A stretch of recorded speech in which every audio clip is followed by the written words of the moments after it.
And recovery efforts are underway after Super Typhoon Ragasa slammed into China's southern coast. The storm flooded homes and streets, toppled trees, and caused power outages for nearly 500,000 people. That's after flooding of huge portions of Hong Kong and killing at least 27 people in Taiwan and the Philippines. Our foreign correspondent Britt Clennett is in Hong Kong with the latest. Britt, what's it like there right now?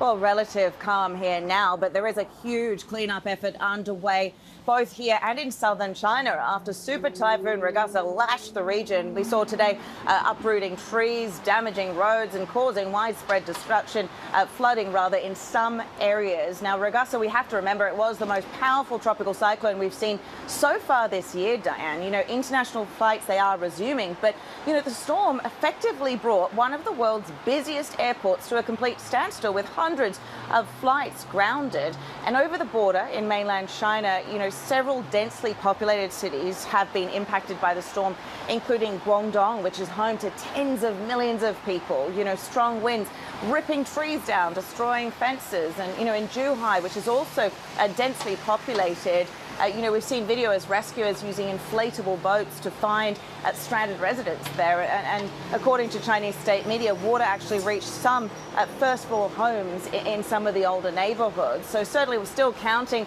the level of destruction, but, you know, it's a process. And I think what we can say for sure is that Hong Kong itself, a city of 7.5 million people, has proven itself once again to be able to withstand storms like this. And it just comes down to preparation and really telling the public to stay indoors, telling them to stock up, all that kind of thing very much helped to you know, the result that we're seeing now, which is fairly minimal destruction.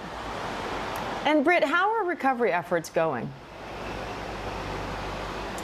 Well, I think it depends. As I say, still counting the destruction. I think, you know, we have to look at the areas where it caused, you know, it ripped through northern Philippines. It impacted Taiwan too, and it's there that we saw those deaths. You know, 15 people at least killed in Taiwan.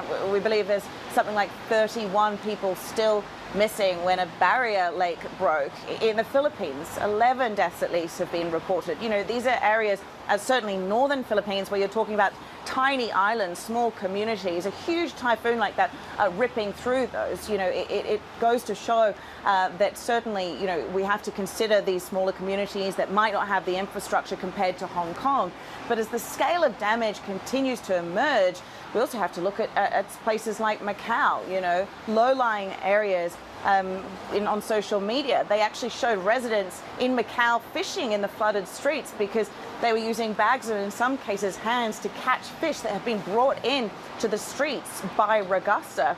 But Diane, to give you an idea of just how relentless this storm season in here has been here in Asia, now just off the coast of the Philippines, another typhoon is forming. So it does seem like we've got these back-to-back typhoons right now. Britt Clennett, thank you.